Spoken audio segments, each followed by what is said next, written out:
অন্যরকম হওয়ার কথা ছিল এই ক্লাবটি, কিন্তু আপনারা নতুন করে দায়িত্ব নিয়েছেন।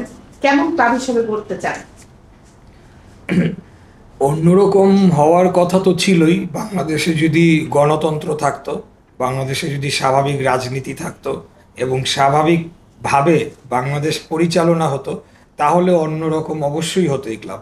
কিন্তু যেহেতু সেটি হয় নাই, বরঞ্চ 2009 সালে স্বৈরাচারী আওয়ামী লীগ সরকার ক্ষমতায় আসার পর সকল সেক্টর, সকল কিছু যখন জবরদখল করে নিল এবং ব্যক্তি স্বার্থে তারা সেটি সব কিছুকে ব্যবহার করা শুরু করলো, তখন তো এই ক্লাব আর ক্লাব থাকলো না।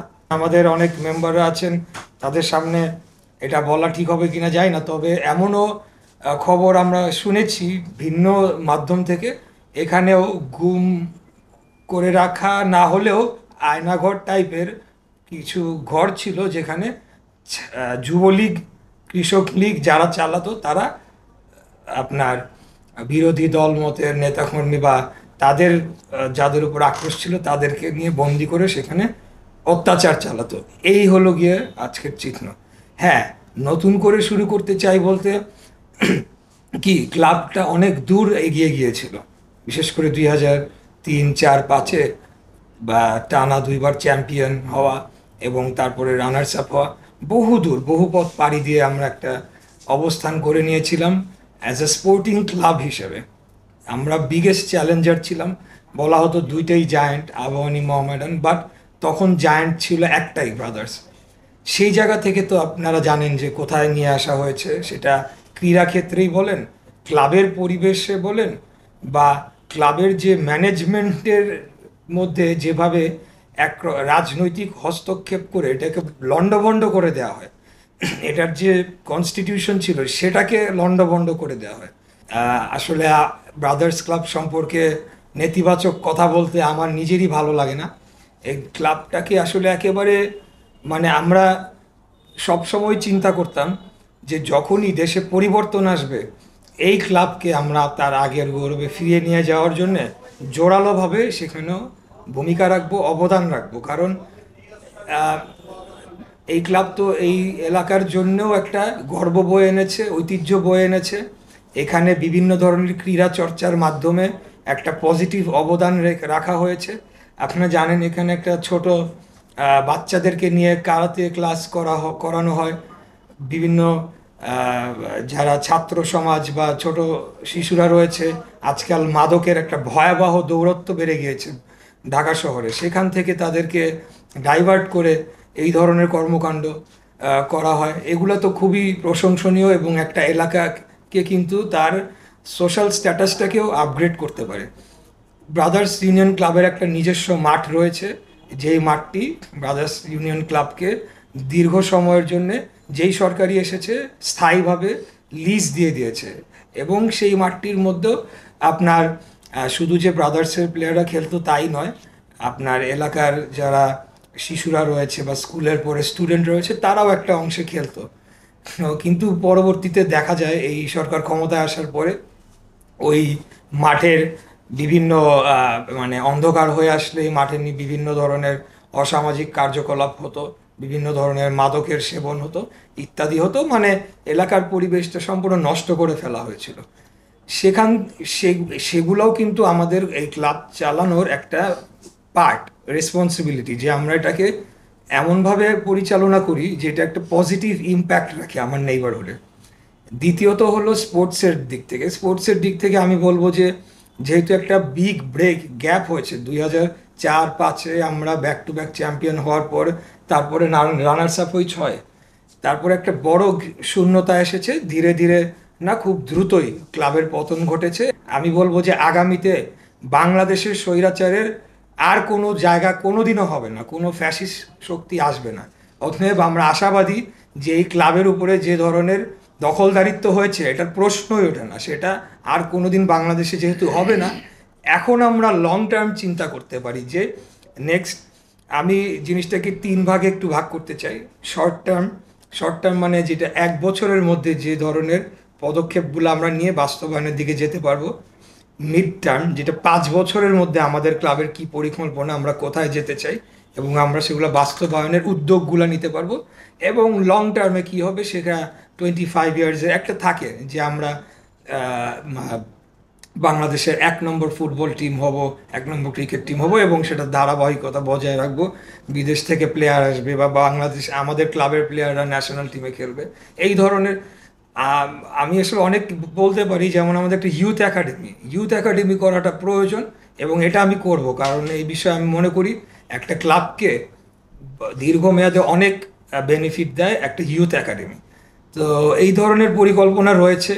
আরও যদি পরিকল্পনা, শুধু তো আমার একারই না, এই ক্লাবটা সবার, এখানে অনেকেই বসে আছি আমরা, আপনিও যদি কোনো ভালো পরামর্শ পরিকল্পনা দেন অবশ্যই সেটাকে আমরা বিবেচনা করব। বিবেচনা করে যদি গ্রহণ করার মতো হয় করে আমরা এই ক্লাবকে এগিয়ে নিয়ে যাব অ্যাজ আ স্পোর্টিং ক্লাব। আমরা দেখেছি যে বিগত দিনে ক্লাবগুলি, শুধু এই একটি ক্লাবই না, ক্লাবগুলিতে মানে ক্যাসিনো কাণ্ডের জন্য কিন্তু বাংলাদেশের যেমন সুনাম নষ্ট হয়েছে এবং বিশ্বের কাছে এটা একটা কালো অধ্যায় হয়ে দাঁড়িয়েছে। তো সেক্ষেত্রে শুধু এই ক্লাবে না এবং অন্যান্য ক্লাবের ক্ষেত্রে আপনার কি মেসেজ থাকবে যে এরকম দিন যেন ফিরে না আসে, তার জন্য আসলে যারা ক্লাবগুলি পরিচালনায় আছেন তাদেরকে কি মেসেজ দিতে চান? আসলে এখানে প্রথমে মেসেজটা দেওয়া উচিত স্বৈরাচারী, খুনি, ফ্যাসিস্ট আওয়ামী লীগকে, যারা ওই পরিস্থিতি তৈরি করেছে এবং যারা ক্যাসিনো বাণিজ্য স্থাপন করেছে বিভিন্ন ক্লাবে, সেই সকল সন্ত্রাসী যাদের নাম আগে মানুষ বলতে ভয় পেত, আমি এখন বললাম সম্রাট, তারপরে আছে আরও এরকম অনেক, যে ক্লাব পাড়ার গডফাদার, তাদেরকে আওয়ামী লীগ এনেবল করেছে যে ক্লাবের ভিতরে গিয়ে তারা ক্যাসিনো, প্রথমে হয়তো এটা একভাবে ছিল, পরবর্তীতে তারা এটাকে আধুনিকায়ন করতে করতে পূর্ণাঙ্গ ক্যাসিনোতে পরিণত করেছে। তো পরিচালকদের বলবো যে ওনাদের হয়তো অনেকের সক্রিয় ভূমিকা ছিল, বেনিফিটেড হয়েছে তাদের সাথে মিলে, সেটা বিষয়ে আমার কিছু বলার নাই। বর্তমানে পরিচালকদের বলবো যে ওই যে কর্মকাণ্ডগুলো হয়েছে সেটার একটা ছাপ থেকে যাওয়ার কথা, হয়তো স্টাফদের মাধ্যমে বা আশেপাশের নাগরিকদের মাধ্যমে, সেটাকে যাতে সমূলে উৎপাটন করা হয়। কোনো এই যে ক্যাসিনো বলেন, মদ বলেন, মাদক বলেন, আমরা তো এটাও দেখেছি যে মানে বার খোলা হয়েছে রীতিমতো, এগুলাকে যাতে তারা শক্তভাবে দমন করে। দমন কি, তারা এটাকে না বলবে স্ট্রেট না, এটা হবে না। এখন যদি এই হাসিনা পালিয়ে যাওয়ার পরেও যদি তারা ভয় পায় তাহলে পরে তা সে দুঃখজনক। তাইলে আমি বলবো যে তারা ছেড়ে দেখ, আমরা কিছু লোক খুঁজে দেই যারা ক্রীড়া সংগঠক এবং ক্লাব চালাতে দক্ষ, তারাই পারবে। কিন্তু ওই সব লোকদেরকে ক্রীড়াঙ্গনেই থাকতে দেওয়া যাবে না, যারা ক্রীড়াঙ্গনকে কলুষিত করেছে তাদেরকে বেছে বেছে বের করে, আমি মনে করি কোনো না কোনো, যদি আইনের তারা কোনো লঙ্ঘন করে থাকে বিচারিক আদালতে করতে হবে, আদারওয়াইজ সোশ্যাল জাস্টিস দিয়ে তাদেরকে সামাজিকভাবে বয়কট করতে হবে। তাহলেই বাংলাদেশের ক্রীড়া ক্ষেত্রে আগামীতে আমি মনে করি আমরা আবার উজ্জ্বল নিদর্শন রাখতে পারবো ইনশাল্লাহ। অনেকবার আপনার ইন্টারভিউ নেওয়া হয়েছে এবং প্রতিটা ইন্টারভিউতে বলেছেন যে এলাকার সার্বিক অনিয়ম থেকে দূরে রাখার জন্য চেষ্টা করবেন। ক্লাবটাও সেই জায়গাতেই পড়েছে এবং দায়িত্বে আছে। সবার আগে কোন অনিয়মটা ক্লাবে করতে দিবেন না? আমার আহ্বায়ক সাহেব বলে দিচ্ছেন, মাদক চলবে না, কোনো ক্যাসিনো ব্যবসা চলবে না। এখানে এলাকার মানুষ, বাচ্চারা, অভিভাবকরা আসবে স্পোর্টস মাইন্ডে যারা, তারাই শুধু ক্লাবে ঢুকবে। এর বাইরে কেউ এই ক্লাবে ইনভলভ হতে পারবে না। এটা আমরা শক্ত হাতে এটা দমন করব। কারণ আমরা চাই ব্রাদার্স ইউনিয়ন ক্লাব মানে কবিবাগের ক্লাব সবাই বলে, এটা শুধু ঢাকায় না, এটা পুরো বাংলাদেশে বলে। আমরা সেই ঐতিহ্য অবশ্যই বজায় রাখব। এখানে কোনো রকম দুর্নীতি আমরা ঢুকতে দেব না। আর বিগত দিনে যা হয়েছে সেটা তো হওয়ার প্রশ্নই ওঠে না।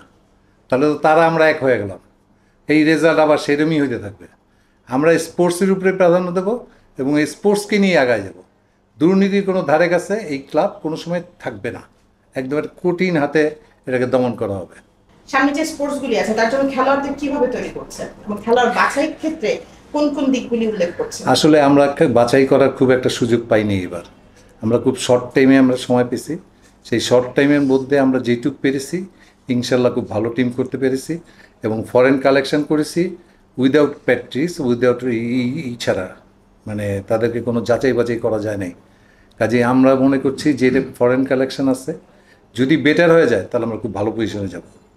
আর না হলে এই বছর তো আমাদেরকে ওয়েট করতে হবে। এটা একদম মানে আমাদের একদম মানে কোনো সুযোগ ছাড়া আমরা একটা কাজ করেছি, মানে কোনো রকম সুযোগ পাইনি।